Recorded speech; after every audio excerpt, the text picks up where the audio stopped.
नमो अरिहन्ताणं नमो सिद्धाणं नमो आयर्याणं नमो वज्रायाणं नमो लोय सवसाहुणम् जाचे सुरतरुदेय सुख चिंतत चिंतारैन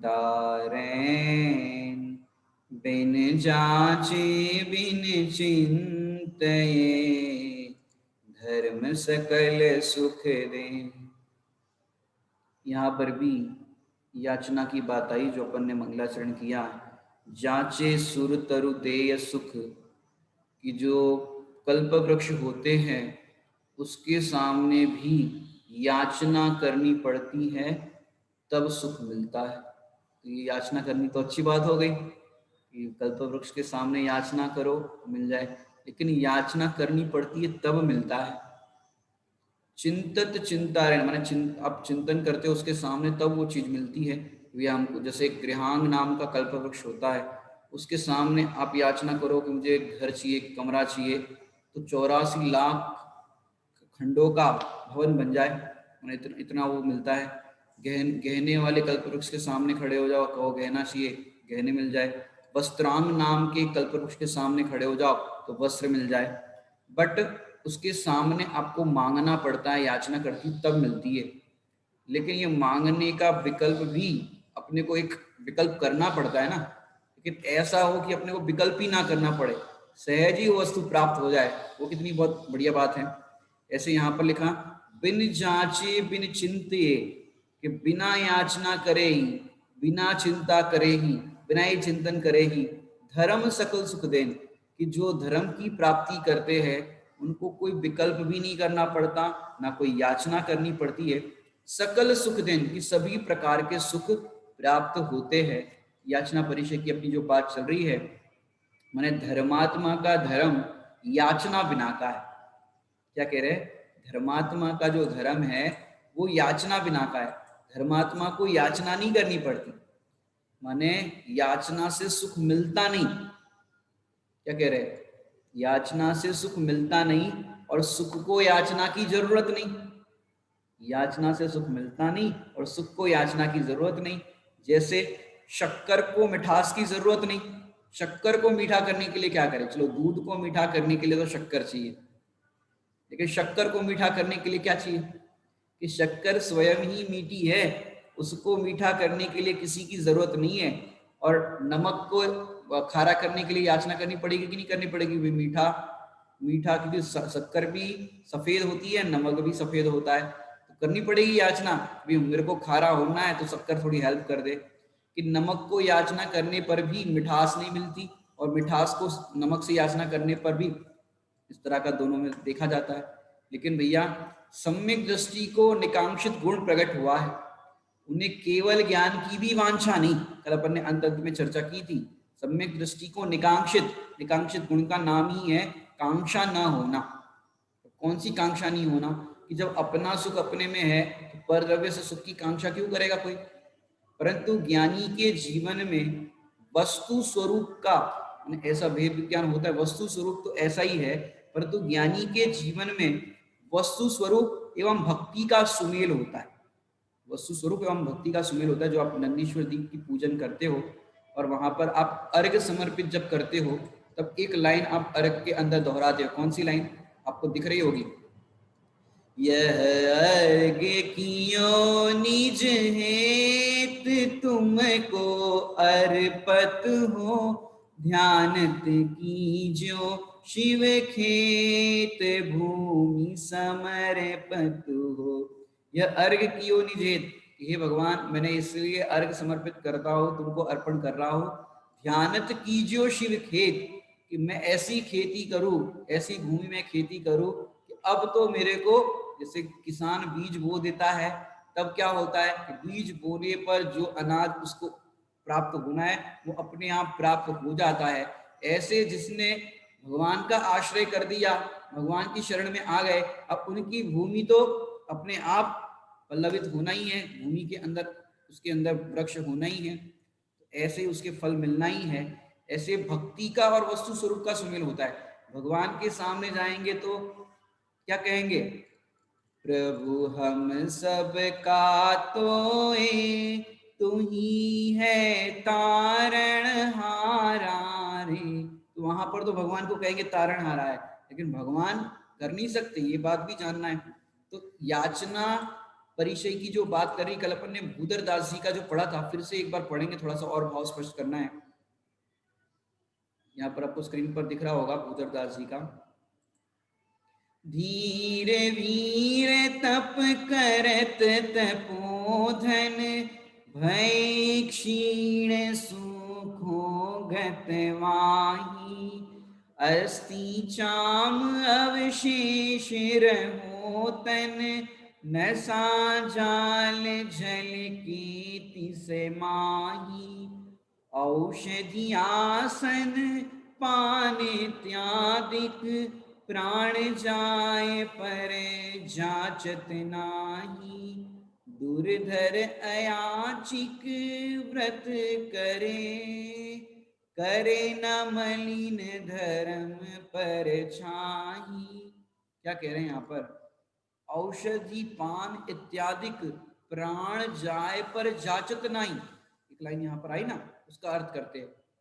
देखो, अपने को ऐसा लगता है प्राण जाए पर मांगते नहीं है, इस पे इतना वजन नहीं है, लेकिन ऐसा विकल्प ही उत्पन्न नहीं होता। मांगने की बात तो दूर, ऐसा विकल्प ही उत्पन्न नहीं होता। जैसे अपन कषाय तीव्र हो और तीव्र कषाय हो जाए तो अपन क्या कहते हैं कि प्राण जाए पर उनके घर का पानी नहीं पिएंगे, चाहे कुछ भी हो जाए। ये तो अपन कषाय में बोल देते हैं कि सामने वाले के घर नहीं जाएंगे, लेकिन उन्होंने तो घर को ही छोड़ दिया है, अब वो कसाय को भी छोड़ दिया है। वो कसाय की तो बात ही नहीं, यहाँ पे ये बात नहीं कषाय से वो कह रहे हैं कि भाई अब नहीं लेंगे, अब क्या करें, माने ये नहीं, प्रतिज्ञा से बंध गए हैं इसलिए भी नहीं।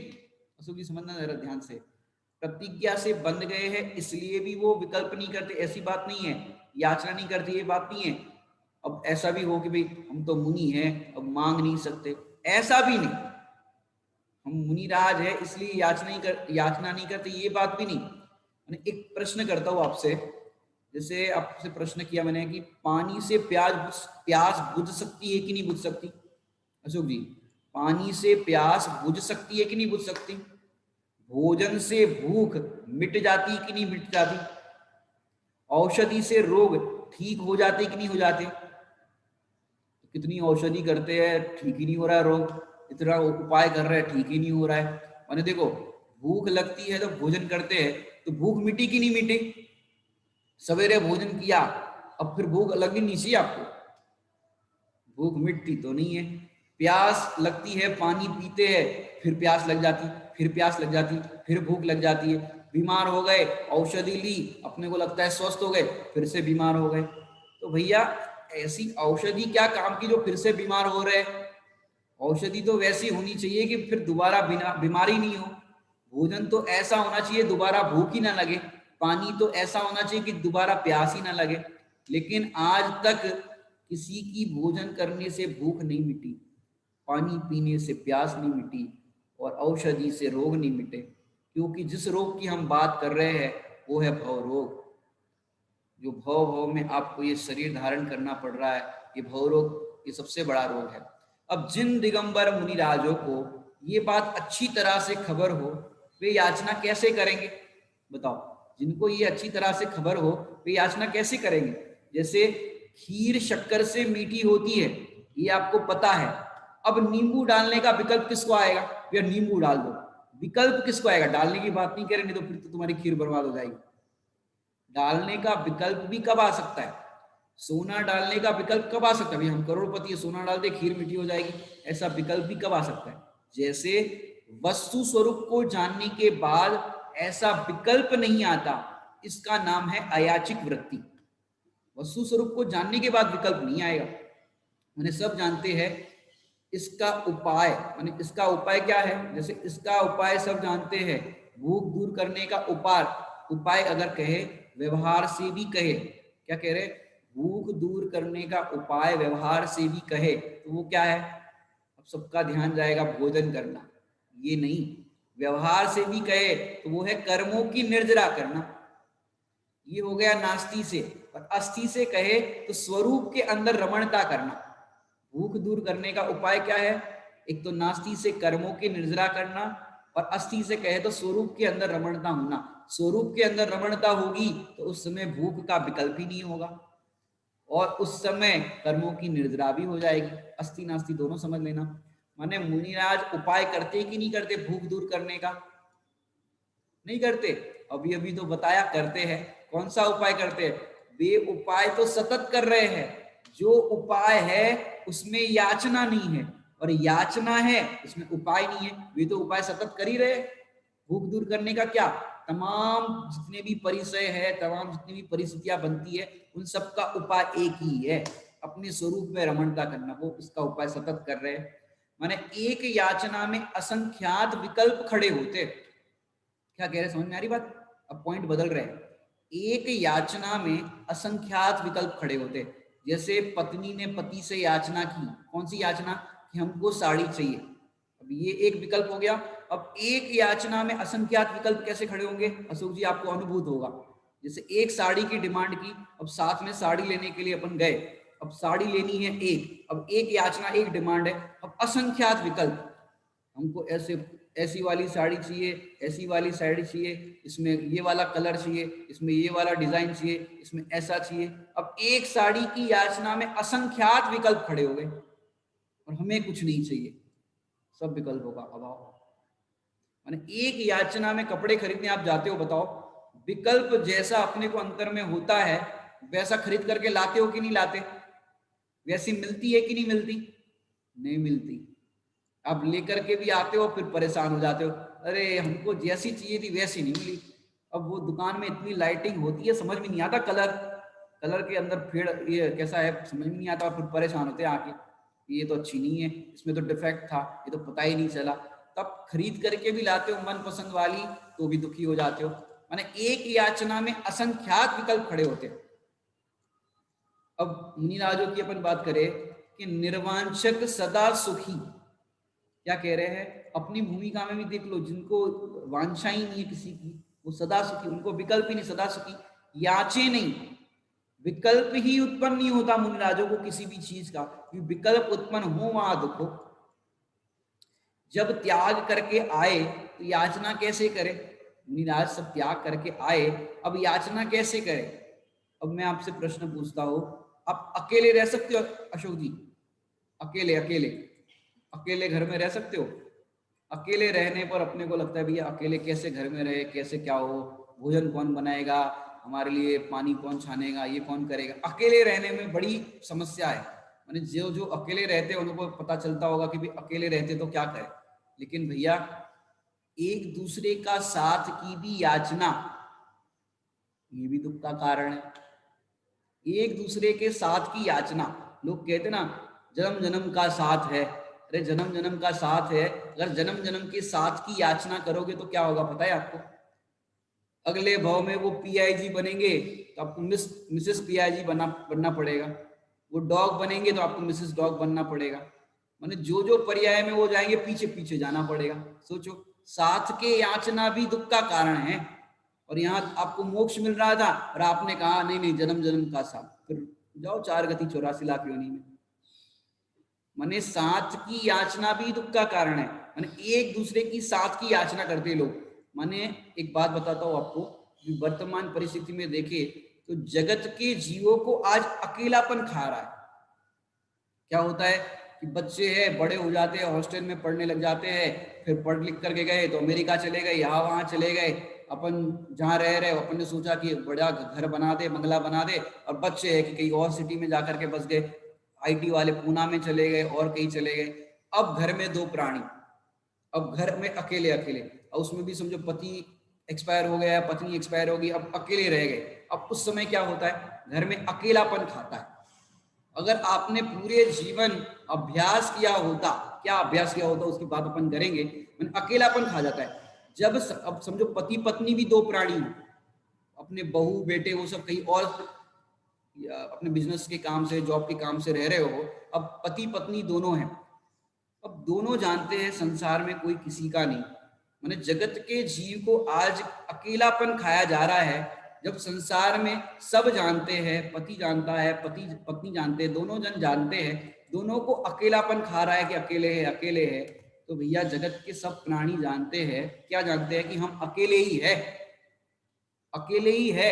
माने आपको पहले भी हमने एक बार बताया था, अकेला ही अकेले को भूलकर अकेला ही दुखी होता है। सुखी होने का उपाय क्या है? अकेला ही अकेले को पहचान कर अकेला ही सुखी हो सकता है। तुमको कोई सुखी करने में समर्थ नहीं है। माने जो भी बात करें ना अकेले की बात, अपने यहाँ तो यही परंपरा है। कौन सी? 12 भावना को याद करे। एकाकी एकत्व लिए सब ही आते, तन धन को साथी समझा था पर ये भी छोड़ चले जाते। तन धन को साथी समझा था, गौर फरमाना, तन धन को साथी समझा था, साथी नहीं थे। अब समझा था ये तुम्हारी प्रॉब्लम है, तुमने समझा क्यों? हम लोग पहले ही कह रहे भैया तुम्हारे साथी नहीं है, क्योंकि ये संयोग वियोग सब उदय अनुसार मिलते हैं बिछुड़ते हैं।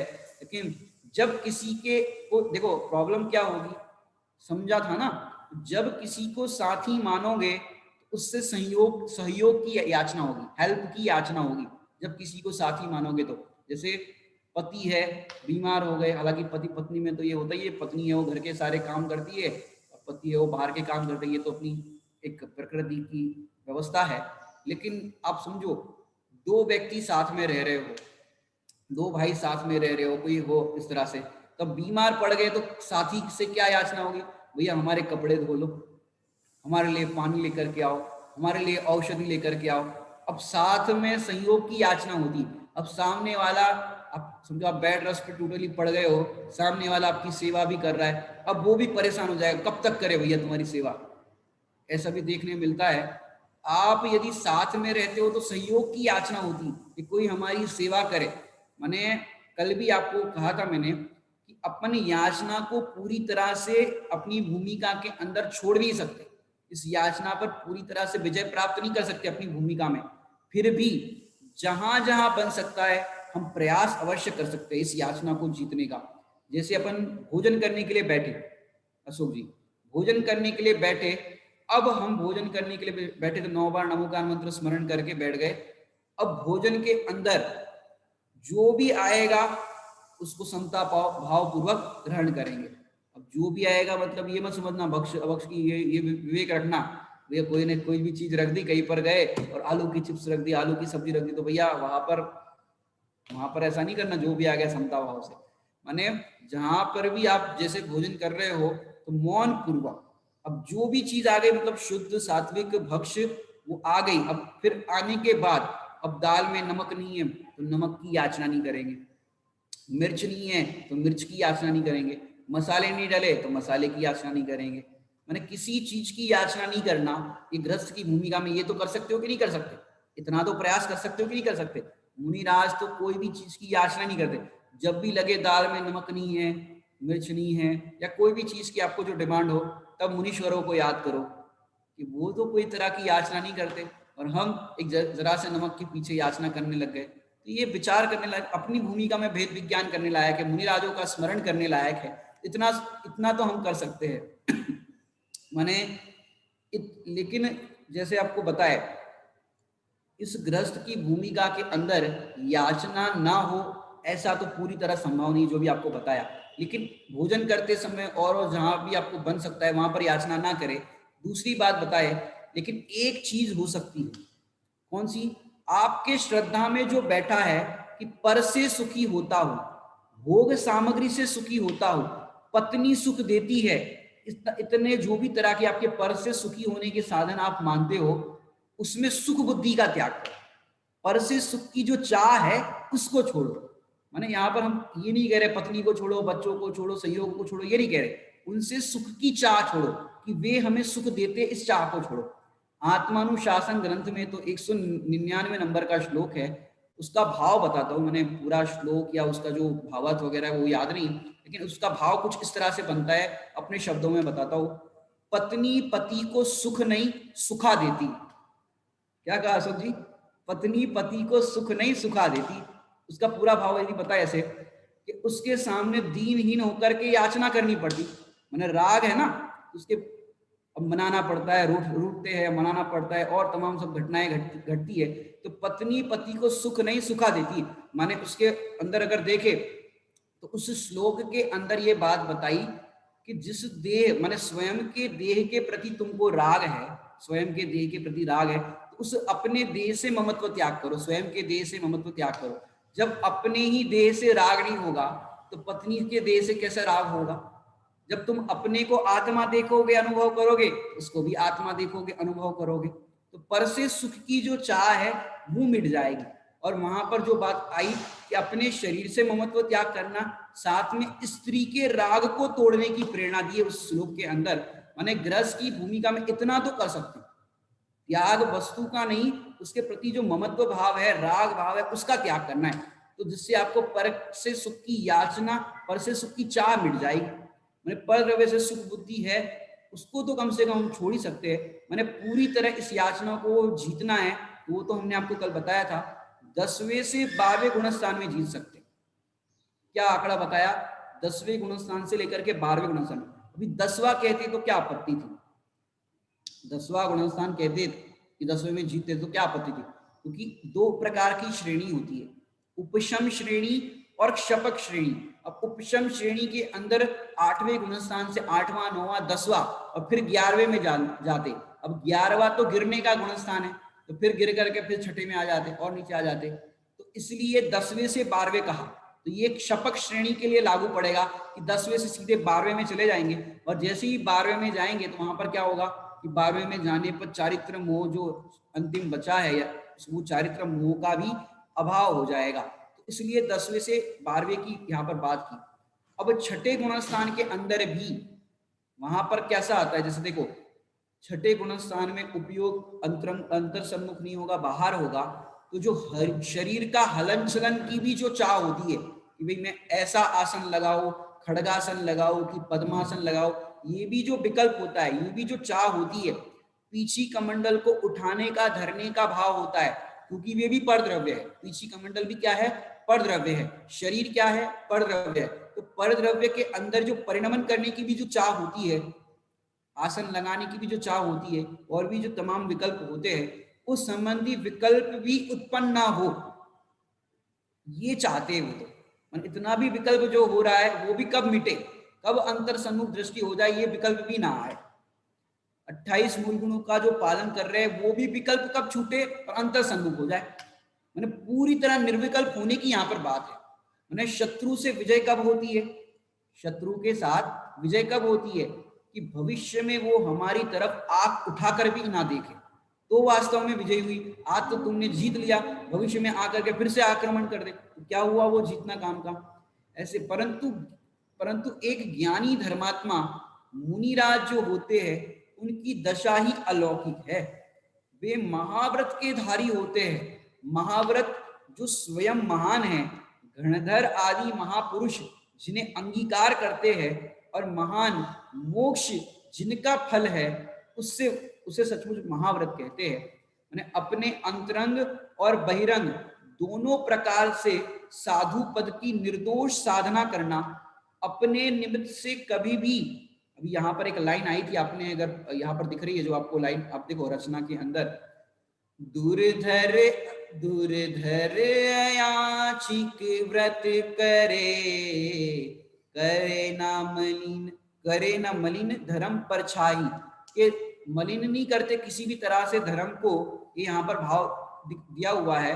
तो यहाँ पर ये बात समझने लायक है कि मुनिराज जो होते हैं, अंतरंग और बहिरंग दोनों प्रकार से साधु पद की निर्दोष साधना करते हैं, और अपने निमित्त से कभी भी धर्म को मलिन नहीं होने देते, ऐसी निर्दोष साधना करते। माने उपसर्ग परिचय आने पर समता भाव के बल से उन पर जय प्राप्त करते हैं। अतः धीर है, निज स्वरूप में लीनता होने पर कर्मों का सहज ही नष्ट हो जाना, और कर्मों का वे नाश करते हैं, अतः वे वीर है। अब उनकी क्या महिमा गाय मुनिराजों की, उनके साथ साथ कहे तो अपनी महिमा भी है। क्या कह रहे हैं? मुनिराजों की महिमा तो है ही, लेकिन अपनी महिमा भी है। क्यों? मुनिराज जिस आत्मा के बल पर इन परिसरों को जीतते हैं, वैसा आत्मा तो मैं ही, और मैं आत्मा हूं तो साथ में मेरी भी महिमा है। अब महिमा कब गाई जाए? कि जब तुम ऐसी दशा प्रकट करो तब। लेकिन अभी द्रव्य स्वभाव तो तुम्हारा वैसा ही है, तो अपनी महिमा कैसी होती है? आदरणीय बाल ब्रह्मचारी सुमित प्रकाश, आदरणीय बाल ब्रह्मचारी रविंद्र जी आत्मन बड़े पंडित साहब ने अपनी वैभव गाथा बहुत सुंदर लिखी है, यदि आपने पढ़ी हो तो। चक्रवर्ती की नवनिधियां पर निज निधियों का पार नहीं, 14 रत्न चक्रवर्ती के आत्मगुण भंडार सही। चक्रवर्ती का वैभव नश्वर, आत्मविभूति अविनाशी। जो पावे सो होए अयाची, कट जावे आशा पाशी। झूठी दैन्य निराशा तज कर, पाओ वैभव मंगलमय। स्वानुभूति से कर प्रमाण प्रगटाओ, सहज सौख्य अक्षय। क्या कह रहे हैं यहाँ पर? चक्रवर्ती की नवनिधिया पर निज निधियों का पार नहीं। एक तरफ चक्रवर्ती की 9 निधियां रखो और एक तरफ ये चैतन्य निधि, तराजू के अंदर तोलो तो सबसे ज्यादा पलड़ा किसका भारी होगा? इस चैतन्य का पलड़ा भारी होगा। क्यों? चक्रवर्ती की नवनिधियां तो कैसी है? क्षणिक है। जैसे ही चक्रवर्ती दीक्षा धारण करते हैं, नवनिधियां कहाँ जाती हैं? नवनिधियां कहाँ जाती? उनके पुत्रों को तो मिलती होगी, अपने संतानों को तो मिलती होगी। 6 खंड का वैभव और जो कुछ भी राजमहल इत्यादि है, अपने सुपुत्रों को तो मिलता होगा चक्रवर्ती के, कि नहीं? चक्रवर्ती जैसे ही दीक्षा धारण करते हैं, सब निधियां कहाँ विलीन हो जाती पता नहीं चलता। अब बताओ, ये 9 निधियां महान है कि ये चैतन्य निधि महान है? बताओ, ये चैतन्य निधि महान है। चक्रवर्ती की नवनिधि यहाँ पर निज निधियों का पार नहीं, क्योंकि अपनी जो निधि है अनंत गुणों के वैभव वाली निधि, उस 9 निधियों के सामने क्या है? 14 रत्न चक्रवर्ती के, चक्रवर्ती के कितने रत्न होते हैं? 14 रत्न होते हैं।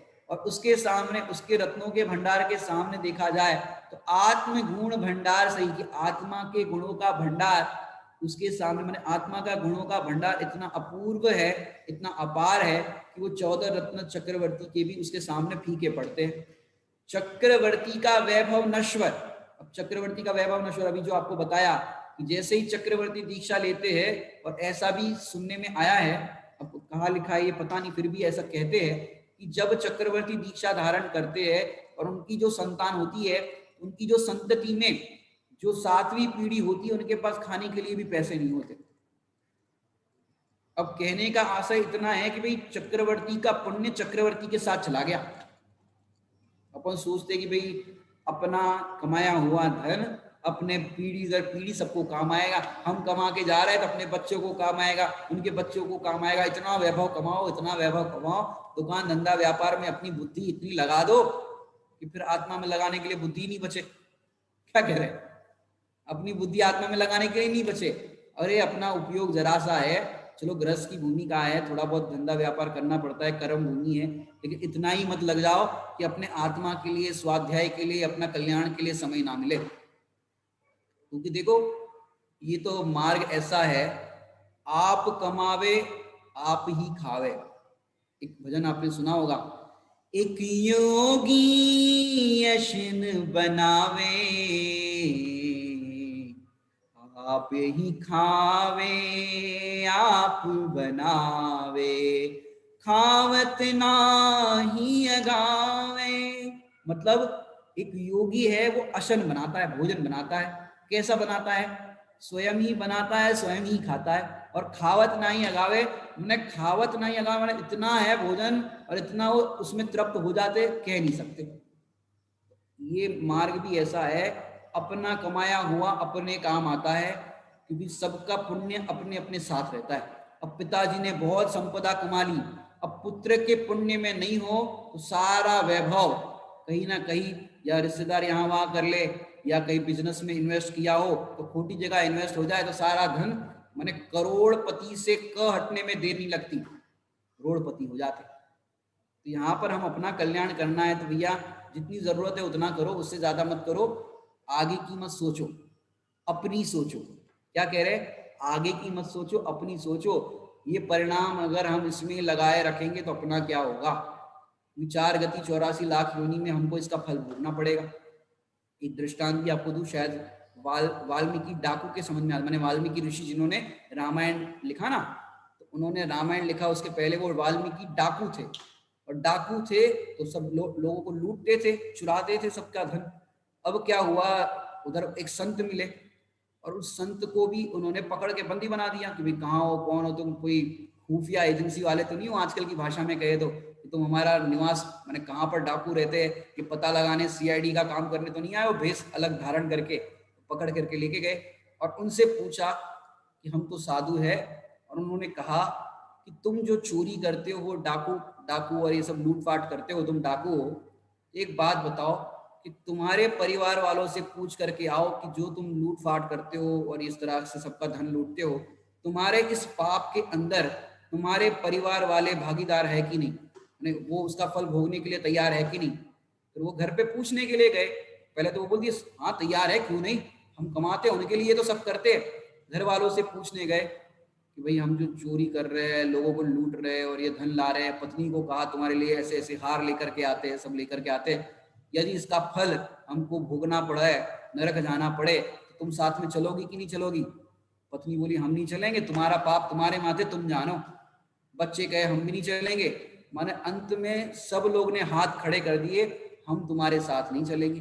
अब वाल्मीकि डाकू ने संत के पास आए और संत से कहा कि आप तो सही कह रहे थे, हमारे साथ तो कोई नहीं चल रहा है, हमारा पाप हमारे माथे, हमको ही भोगना पड़ेगा। तो साधु संत ने कहा कि ऐसा पाप क्यों करना जिसका फल स्वयं को भोगना पड़े। वो लोग तो तुम्हारे इस पैसे से, धन से ऐश कर रहे आजकल की भाषा में कहे तो, लेकिन तुम ये पाप करके, पाप के इस तरह के करके तुमको तो इसका फल भोगना पड़ेगा, नरक में जाना पड़ेगा।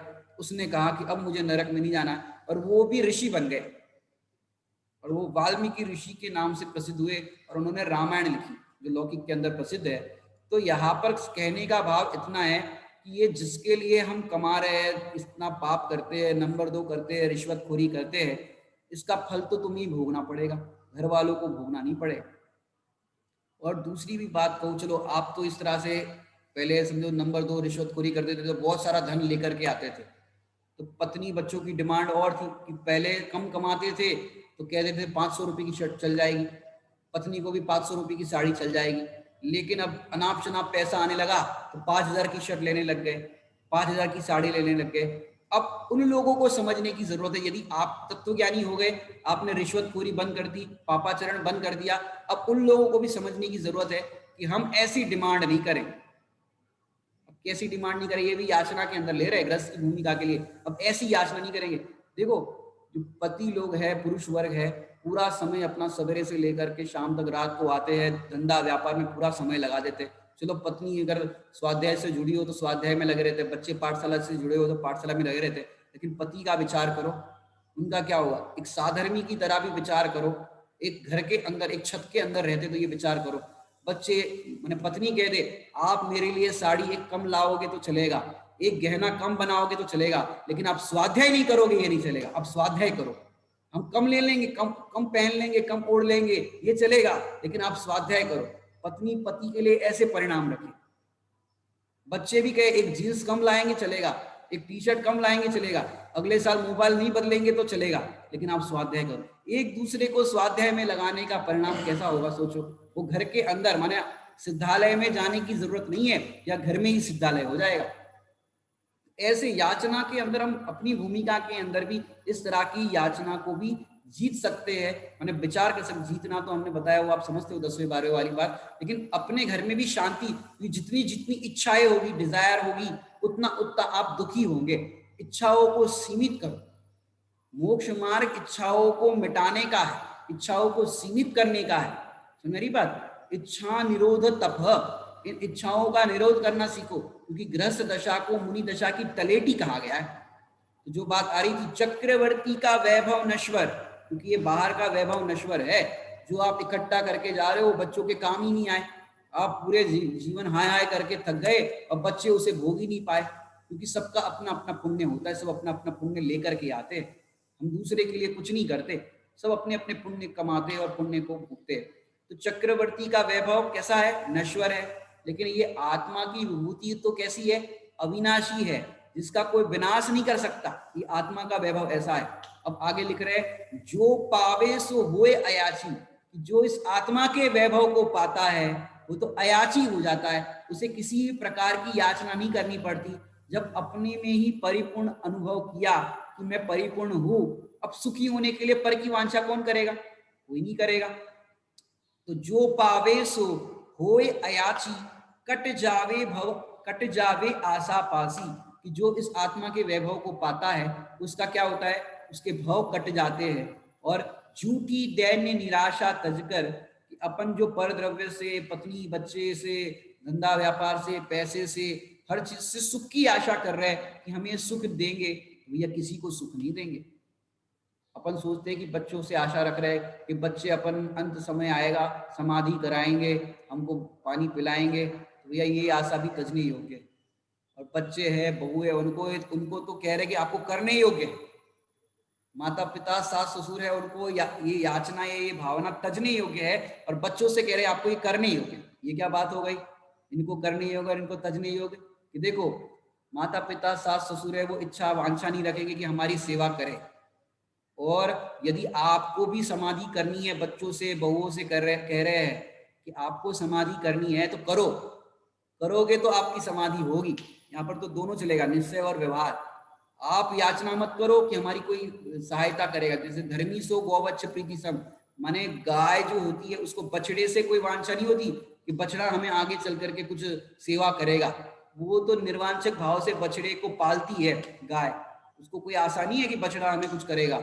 ऐसे ही हम क्या करें, किसी साधर्मी से कोई भी परिणाम ऐसा ना रखे कि भाई हमको ये कुछ करेगा, देगा, हमारी सेवा करेगा। तो क्या करना है? झूठी दैन्य निराशा तजकर पाओ वैभव मंगलमय, ये सब पर द्रव्य से सुख की आशा छोड़ करके अपना वैभव पाओ। वो कैसा है? मंगलमय है। स्वानुभूति से कर प्रमाण, इस वैभव तो अपने पास है। देखो, आपने अशोक जी किसी से घर खरीदा, पैसे भी आपने दे दिए, वैभव को पाया। लेकिन वैभव को पाया कब कहा जाएगा? जब रजिस्ट्री आपके नाम हो, तब आप उसके हकदार हुए। ऐसे ही यहाँ पर अनंत गुणों का वैभव तो मेरे पास है, अनादि से है, लेकिन उस पर स्वानुभूति की रजिस्ट्री करो। मतलब यह मैं ही हूं ऐसा अनुभव करो, तो ये आपका वैभव कहा जाएगा। नहीं तो अपना वैभव कैसे कहेंगे? अगर आपको अपने वैभव की ही खबर नहीं तो अपना वैभव कैसे कहे? समझी बात? अब स्वानुभूति से कर प्रमाण, प्रगटाओ सहज सौख्य अक्षय।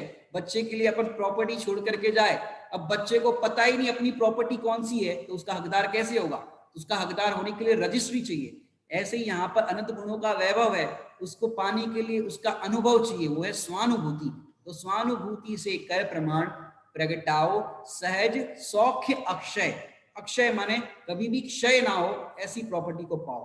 माने याचना परिचय की जो बात चल रही ना, अब गृहस्थों की थोड़ी बात कर दी, तो और गृहस्थों की थोड़ी बात करते। मैंने सद गृहस्थ पंडित टोडरमल जी साहब, उन पर झूठा आरोप लगाया और राजा ने मृत्यु दंड का आदेश दे दिया।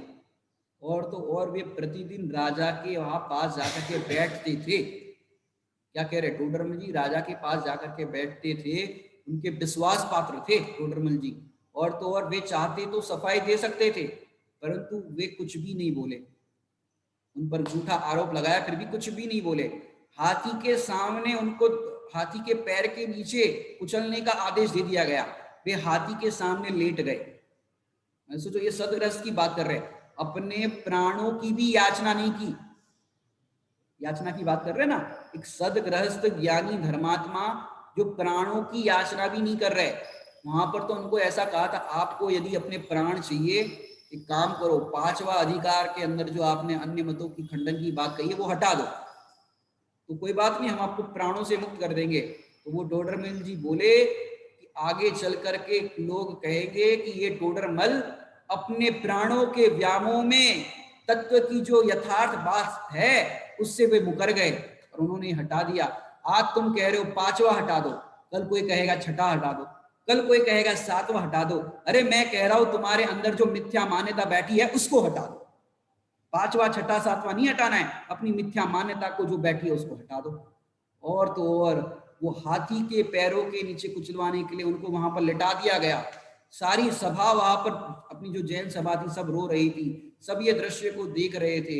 हाथी के सामने लेट गए। महावत जो था हाथी के ऊपर बैठा हुआ, वो अंकुश की मार ऐसे कर रहा था कि जाओ पैर रखो उस पे। हाथी के ऊपर अंकुश की मार, और गजराज के आंखों से अश्रु की धारा बह रही थी। हाथी भी समझता था, क्योंकि जो प्राणी होते हैं उसके अंदर भी हृदय होता है, वो भी अच्छे बुरे की परख करता है। और तो और क्या बताए, हाथी को कई दिनों से भूखा भी रखा था, जब भूखा होगा तो वो पैर रखेगा, इस तरह से उदम करेगा। लेकिन क्या हुआ, गजराज के एक आंखों से खून की धारा बह रही थी, दोनों एक आंखों से अश्रु की धारा बह रही थी, एक आंख से खून की धारा। इतने दिन से भोजन नहीं कराया, फिर वो गर्मी बढ़ गई तो आंखों से खून की धारा बहने लगी, एक आंख से अश्रु की धारा बहने लगी। और तो और राजा कोप कर रहा था कि हाथी को कहो पैर रखे उसके ऊपर, टोडरमल के ऊपर। अपने सुनील भैया जी जो है शिवपुरी वाले, उन्होंने भी पंडित टोडरमल जी की गाथा जो है पद्य में लिखी है, उन्होंने बहुत सुंदर लिखी है। अपन ने भी यहाँ पर एक बार स्वाध्याय किया था उसका। उस प्रसंग में उन्होंने एक लाइन लिखी, हे गजराज व्यर्थ ही तू अंकुश की मार सह रहा,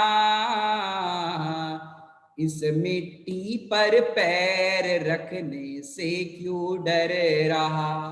क्या कह रहे टोडरमल जी कि हे गजराज, तू व्यर्थ ही इस अंकुश की मार सह रहा है, ये तो मिट्टी है और मिट्टी के ऊपर तू पैर रखता ही है, भूमि पर तू गमन करता ही है, जैसे मिट्टी पे पैर रखता है ऐसे इस मिट्टी पर पैर रख दे। हे गजराज व्यर्थ ही तू अंकुश की मार सह रहा, इस मिट्टी पर पैर रखने से क्यों डर रहा।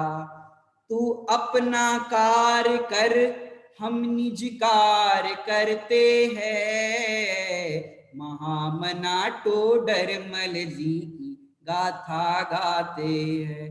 क्या कह रहे हैं टोडरमल जी, कह रहे हैं हे गजराज, तेरे स्वामी का आदेश है पैर रखने का तो तू रख, तू अपना काम कर, मैं अपना काम करता हूँ, मैं अपने में लीन हो जाता हूँ, अपने में स्थिर हो जाता हूँ, अपना उपयोग बाहर से अंतर्सन्मुख कर लेता हूँ, मैं अपना काम करता हूँ, तुम अपना काम करो। देखो तब पंडित जी ने स्वयं कहा गजराज से, जब रक्षक ही भक्षक होता है तब किसको जड़ प्राणों की भीख मांगना।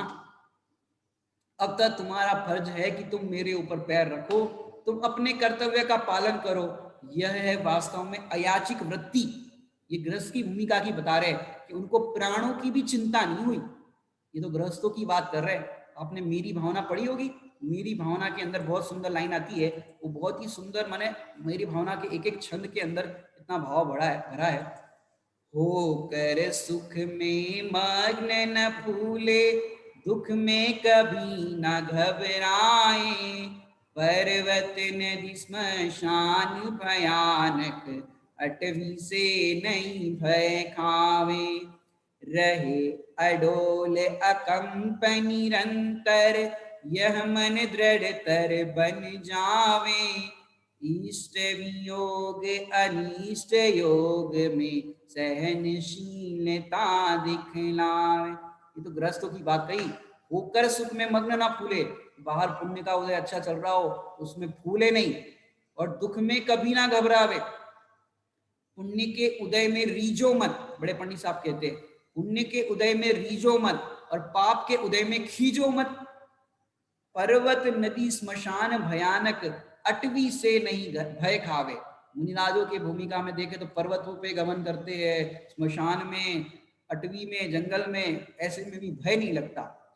रहे अडोल अकंप निरंतर, कि मुनिराज ऐसे समय में भी अपना अडोल आसन रखते हैं और अपने मन को भी चलायमान नहीं करते, आसन को तो चलायमान नहीं करते, मन को भी चलायमान नहीं करते, ऐसे मुनिराज और तो और यह मन दृढ़तर बन जाए। उनसे हम प्रेरणा क्या ले, हमारा मन भी ऐसा दृढ़तर बन जाए। जैसे टोडरमल जी ने अपने प्राणों की परवाह नहीं की, ऐसे जिन शासन की रक्षा के लिए जैसे निकलंग ने अपने प्राण तज दिए, ऐसे हम भी जिन शासन की रक्षा के लिए ऐसे ही दृढ़तर बन जावे। इष्ट वियोग अनिष्ट योग में सहनशीलता दिखलावे, इष्ट का वियोग हो जाए, अनिष्ट का संयोग हो जाए, उस समय भी सहनशील रहे, ऐसा समता भाव रहे। एक अमर कुमार की कहानी आती है, आपको बताते हैं। एक अमर कुमार थे, गरीब परिवार में जन्मे थे अमर कुमार, और उनके अनेक भाई थे। अब राजा के कोर्ट का दरवाजा अनेकों बार बनाए जाने पर भी बार बार गिर जाता था, दीवार गिर जाती थी अपने आप। अब तब किसी दुर्बुद्धि पाखंडी ने कहा, इसके लिए मनुष्य की बलि चढ़ानी पड़ेगी, तो आपका ये जो कोर्ट बना रहे हो, दीवार बना रहे हो, वो नहीं गिरेगी। अब राजा ने बलि के लिए पुत्र के बदले खूब धन देने की बात की, कि जो भी अपने पुत्र को बलि के लिए देगा उसको बहुत सारा धन देंगे। अब क्या हुआ, अमर कुमार के पिता ने सोचा कि अपने तो बहुत पुत्र है, एक को बेच देंगे तो जीवन भर की दरिद्रता मिट जाएगी। और धन के लोभी पापी पिता ने बलि चढ़ाने हेतु अपने ही पुत्र को बेच दिया। और फिर क्या हुआ, अमर कुमार बिना वस्त्राभूषण के अकेला एक सुनसान स्थान पर बैठा था। तब किसी दयालु व्यक्ति ने कहा, अरे अमर कुमार, ये क्या, तुम वध होने के स्थान पर बैठे हो? तो राजकुमार, ये अमर कुमार बोला वहां पर उससे, माता मारे आपनी और पिता बेच कर खाए, राय करे अन्याय तब न्याय करन कहा जाए। कि माता मारे आपनी, आजकल देखो गर्भपात करती है माताएं, अपने बच्चों को इस तरह से गर्भ में ही मार देती है।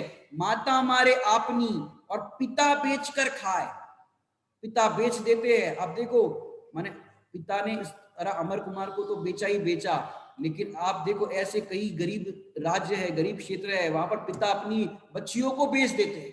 पिता बेच करके खाए, राय करे अन्याय तब, कि राजा तो अन्याय कर रहा है, अब न्याय करने के लिए किसके पास जाए?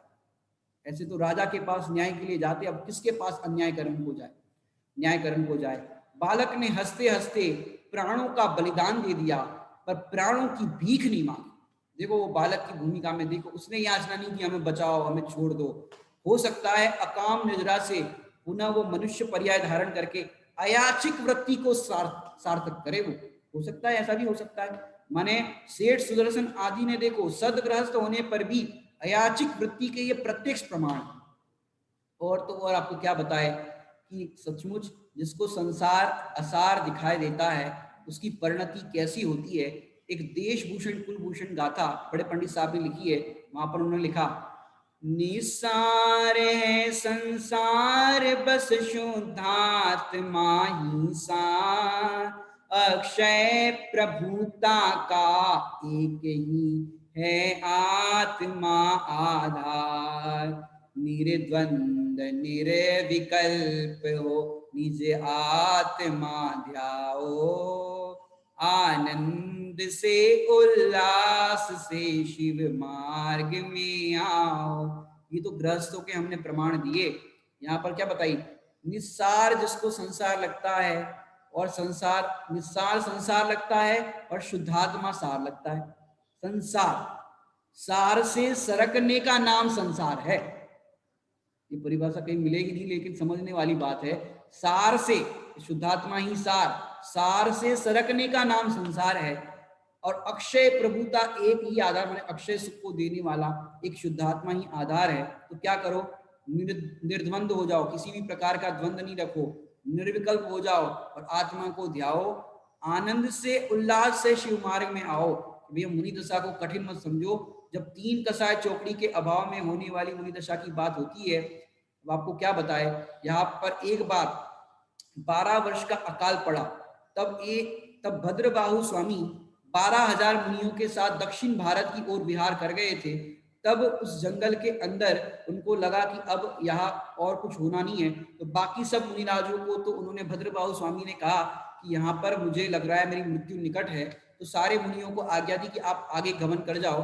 और वहां पर जो चंद्रगुप्त मुनिराज थे, वो मुनिराज ने कहा कि गुरुवर मैं आपके साथ रहना चाहता हूँ, आपकी सेवा में, तो उनको अनुमति दे दी और फिर उनके चरणारविंद में रहने लगे। शेष मुनि तो चले गए, लेकिन चंद्रगुप्त मुनिराज सेवा में इतने तत्पर हो गए कि आहार की चर्या के लिए अनेक दिन तक उठे ही नहीं। तब भद्रबाहु स्वामी अपने गुरु को विकल्प हुआ कि चंद्रगुप्त तुम आहार की चर्या के लिए उठो। तब चंद्रगुप्त बोले कि गुरुवर यहाँ कहीं पर नगर ग्राम आदि तो दिखते नहीं है। तो स्वामी बोले भले नगर ग्राम आदि ना दिखते हो, पर तुम जंगल का चक्कर लगा करके आ जाओ। क्या कहा, और फिर आहार की चर्या के लिए उठो। तो गुरु की आज्ञा को शिरोधार्य करके चंद्रगुप्त मुनिराज आहार की चर्या के लिए निकले, क्योंकि गुरु का आदेश का पालन करना पड़ता है।